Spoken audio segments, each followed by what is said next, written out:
Hi guys. I'm doing this over webcam because I know some of you live off campus and you don't want to come to school just for an hour worth of your time if you don't have to be there for class anyway. So I'm hoping that it's helpful for you, even though it's not in person. I will try my best. If you have questions, I know Robin's available. I'm available as well. But Robin's your best person to go to because she's the one creating the tests. But we will try our best. So I'm going to go over acid base imbalances. You'll learn about, I think, like chest tubes and other stuff this next week online from her. But basically, what she went over last week. So you have acid, you have base, and you have pH. There's 3 levels that you should memorize. You're going to have to know them. So right when you get your test, write down this is the average range for this, this, and this. Acid, which is your hydrogen ions, that is basically in your lungs. That has everything to do with your lungs. Base is in your kidneys. So think acid, lungs, base, kidneys. If anything's going on with acid, you're either going to breathe quicker or slower to try and exhale or inhale more of it. Base is all about kidney, so you're gonna excrete a lot or hold on to a lot.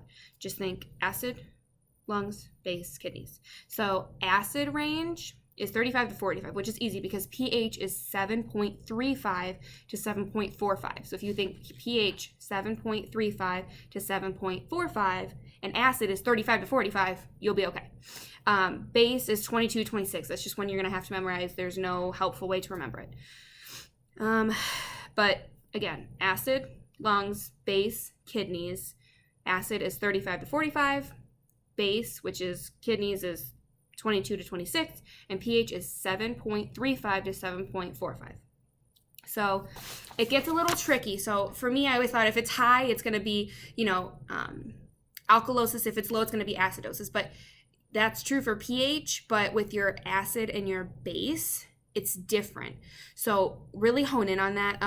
When you are high in a certain amount, like if you're high in acid, you're going to be acidotic. If you're low in acid, you're going to be alkalotic. But if you're high in base, you're going to be alkalotic, not acidotic. And that's what got me confused when I took this. It took a lot of writing it out a couple times on different pieces of paper to organize. Like if it's high in something, it doesn't just mean it's going to be alkalotic or acidotic.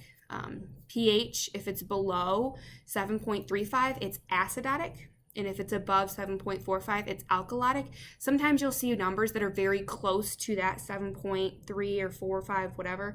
It'll be like 7.44 is the alkalotic or acidotic. If you know it's alkalotic, she will give you on the test ones that are either really high or really low. Like she won't give you ones that are within that normal range.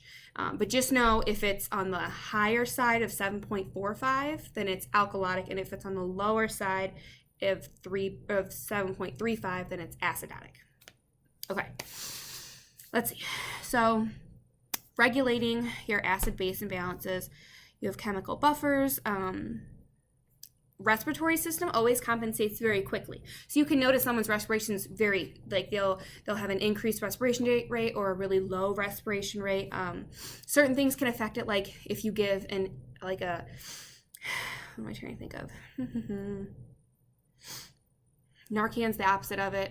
Y'all usually help me in class and this sucks. Like morphine. I can't think of what it's called, but morphine. If you give morphine, your respiration rate is going to go down. You know what I mean? But your lungs compensate very quickly within minutes.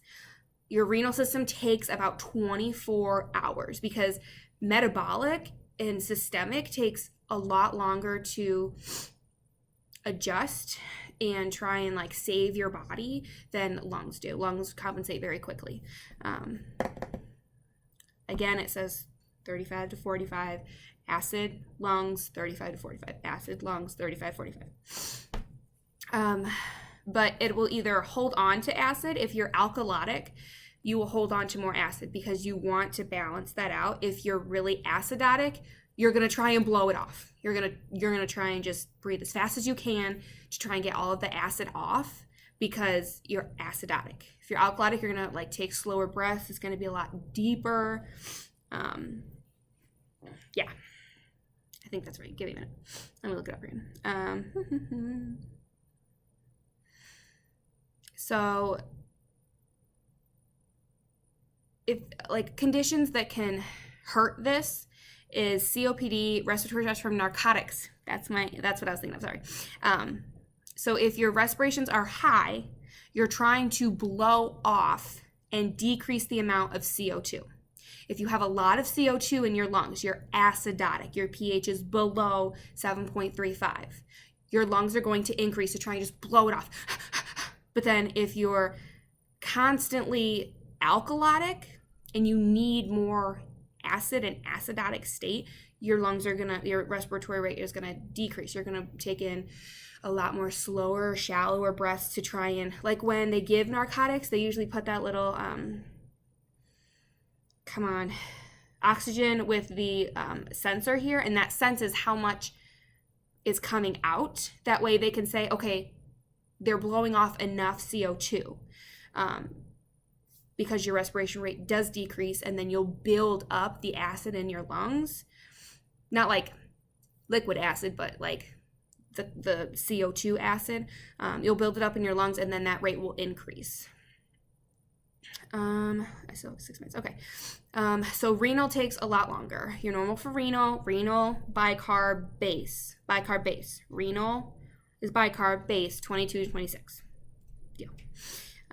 It says on the bottom of her notes, I know some of you print them, some of you don't, but chemical buffers, it's just some chemical reactions can increase the increase the pH. Some of them decrease it. She really won't ask a lot of questions about the different kinds of chemical buffers. If she mentions a specific one, write it down, because whatever she says is what's on the test.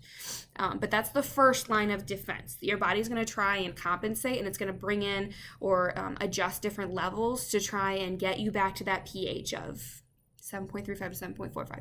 You could have your base and your CO2, you can have both of them abnormal, but your pH is still normal because it's compensation. That's fifth semester's favorite word, compensation. But your second line of defense is your renal system, because your renal system takes longer. So your body's going to try and, your lungs are going to try and compensate, your body's going to try and compensate, but renal takes 24 hours, and that's your second line of defense. Deal. So compensation. Okay.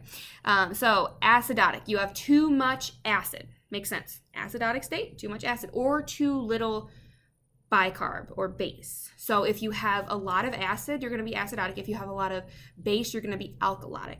Or if you have too little acid, you'll be alkalotic. So if you have to write down, when you first get your test, write your values down, write, lung is,